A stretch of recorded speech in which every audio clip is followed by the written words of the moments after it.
C'è anche Massimo Blasoni, imprenditore ed ex consigliere regionale del Friuli Venezia Giulia con Forza Italia, tra le 9 persone arrestate dalla Guardia di Finanza di Udine, con perquisizioni e sequestri nell'ambito di un procedimento in materia di spesa sociosanitaria ai danni del bilancio delle regioni Friuli Venezia Giulia, Piemonte, Veneto, Emilia Romagna, Toscana e Sicilia.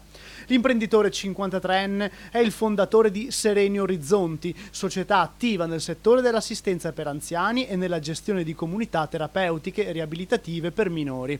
La società è presente su tutto il territorio nazionale.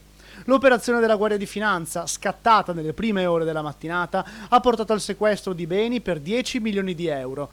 Tra gli arrestati ci sono anche l'udinese Marco Baldassi, consigliere del Consiglio di amministrazione, Yudmila Iani, nata in Albania, residente a Udine, direttrice dell'Area 1, e Federico Carlassara, di Motta di Livenza, Treviso, ma residente a Udine e responsabile dell'ufficio personale. Secondo gli investigatori risulterebbe che la società abbia percepito quel denaro fornendo alle aziende sanitarie operanti sul territorio rendiconti non veri riguardo ai servizi assicurati.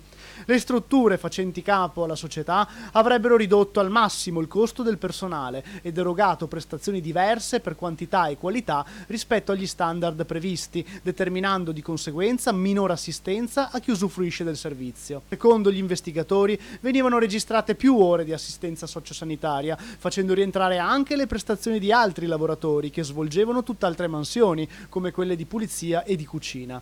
Mentre la documentazione che attestava le ore calcolate veniva poi distrutta o nascosta.